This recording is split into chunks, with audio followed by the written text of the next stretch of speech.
আসসালামু আলাইকুম প্রিয় শিক্ষার্থীবৃন্দ। নবম শ্রেণীর শিক্ষার্থীদের জন্য আজকে আমরা শুভা গল্প নিয়ে উপস্থিত হয়েছি। আজকে আমরা শুভা গল্পের আলোচনা করব। তাহলে চলো শুরু করা যাক। শুভা গল্পটি লিখেছেন রবীন্দ্রনাথ ঠাকুর। বিষয় সংক্ষেপ নিয়ে একটু আলোচনা করি। প্রকৃতির সঙ্গে এক অকৃত্রিম নিবিড়তা সাহিত্যিক রবীন্দ্রনাথের চিরন্তন শিল্প বৈচিত্র্য। বাণীকণ্ঠের কনিষ্ঠা বোবা কন্যা সুভাষিনীকে আশ্রয় করে রবীন্দ্রনাথ এক বিমূর্ত যন্ত্রণার অব্যক্ত অভিব্যক্তিকে প্রকাশ করেছেন এই গল্পে দেখা গিয়েছে পিতা তার অন্য দুটি মেয়ে সুকেশিনী ও সুহাসিনীর সঙ্গে নামের মিল রেখে ছোট মেয়েটির নাম রাখে সুভাষিনী, কিন্তু সে বোবা, তাই অন্য দুটি মেয়ের বিবাহ হলেও সুভার জন্য পাত্র পাওয়া যায় না। কথা না বললেও সে যে অনুভব করতে পারে তা তার পরিবারের মানুষদের মনে হয় না। সেজন্য তারা সুভার সামনেই তার ভবিষ্যৎ সম্বন্ধে দুশ্চিন্তা প্রকাশ করত। মাতা তার প্রতি বিরাগ ভাজন হলেও পিতা তাকে খুব ভালোবাসতেন। সুভা কথা না বললেও তার গভীর সুদীর্ঘ পল্লব বিশিষ্ট কালো চোখ ও ওষ্ঠাধর তার শরীরের ভাব ও ভাষা হয়ে ফুটে উঠত। সাধারণ বালক বালিকারা তাকে ভয় করত, তাই সে শব্দহীন ও সঙ্গীহীন। বাংলাদেশের একটি ছোট নদী তীরস্থ গ্রাম চণ্ডীপুরে সুভার পিতা বাণীকণ্ঠের ঘর। তার বাখারির বেড়া, আটচালা গোয়ালঘর, তেঁতুলতলা, আম, কাঁঠাল, কলার বাগান নৌকারোহী মাত্রেরই দৃষ্টিগোচর হতো। এখানে নদীর কলতান, মাঝির গান, পাখির ডাক, তরুর মর্মর যেন এই বোবা মেয়েটির হয়ে কথা বলে। সর্বশী ও পাঙ্গুলি নামক গোয়ালের দুটি গাভী ছিল সুভার অন্তরঙ্গ বন্ধু। উভয়ের মধ্যে যেন বাৎসল্যের সম্পর্ক বর্তমান ছিল। গোসাইয়ের ছোট ছেলে প্রতাপ নিতান্ত অকর্মণ্য। তার দ্বারা গৃহের উন্নতি হবে সে আশা তার পিতামাতা ত্যাগ করেছেন। প্রতাপের শখ হলো মাছ ধরা। সে যে কোনো কাজেই একজন সঙ্গী পছন্দ করত।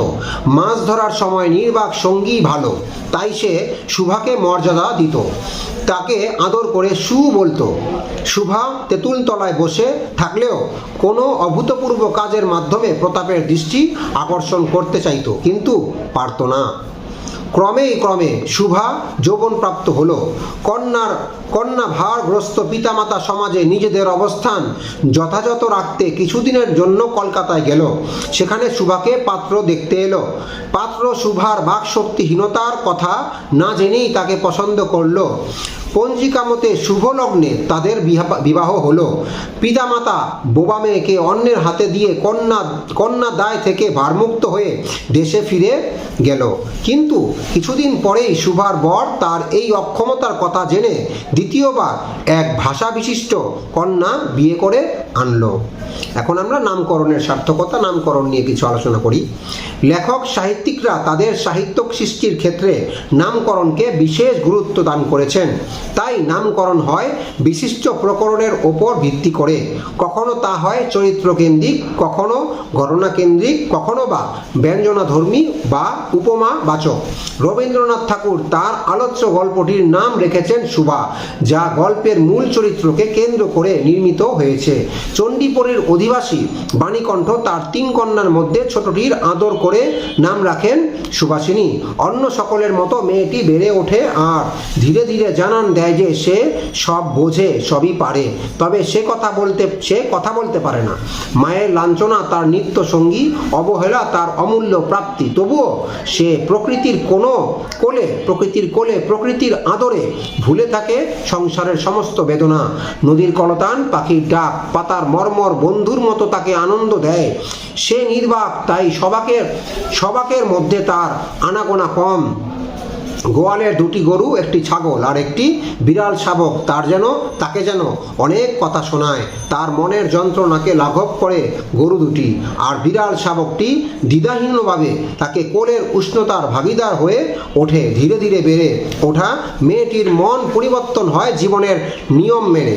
স্বপ্নালু চোখে সে নির্মল জোছনাকে গায়ে মাখে। প্রকৃতির বাঁকহীন আদরকে সে অনুভব করে। এভাবে বেশ চলছিল, কিন্তু বাণীকণ্ঠ একদিন কলকাতায় নিয়ে যায় তাকে। এক পাত্রের সঙ্গে যোগাযোগ হয় এবং পাত্র মেয়েকে দেখতে আসে। সুভাষিনী বাকহীন হলেও চোখের জলের মাধ্যমে অনেক কথা বলে, কিন্তু সে কথা কেউ বুঝতে পারে না। সে কথা কেউ বুঝতে না পারায় তার বিবাহ হয় এবং অল্পকালের মধ্যেই পাত্রপক্ষ জানতে পারে সুভাষিনী কথা বলতে পারে না। রবীন্দ্রনাথ আলোচ্য গল্পে শুভা নামের বোবা মেয়েটির মূল বেদনাকে শিল্পীর কৌশলে লুকিয়ে রেখেছেন। ভাষাহীন মেয়ের এমন নাম আর এই নির্বাক মেয়েটির ক্রমপরিণতি পাঠককে এক নিদারুণ বেদনার মধ্যে দিয়ে যায়। শুভার ভাষাহীনতাই গল্পের আগাগোড়া প্রাণ হয়ে দেখা দিয়েছে, তাই এই নামকরণটি সার্থক এবং যথার্থ হয়েছে। তো বন্ধুরা, আজকে ভিডিওতে আমরা শুভা গল্পের মূল ভাব নামকরণের সার্থকতা নিয়ে তোমাদের সামনে আলোচনা করলাম। পরবর্তী ভিডিওতে শুভা গল্পের যে চরিত্র সমূহ আছে সেই সব নিয়ে আলোচনা করব। পরবর্তী ভিডিও দেখার জন্য আমন্ত্রণ রইল। সেই পর্যন্ত ভালো থাকো, সুস্থ থাকো, ধন্যবাদ।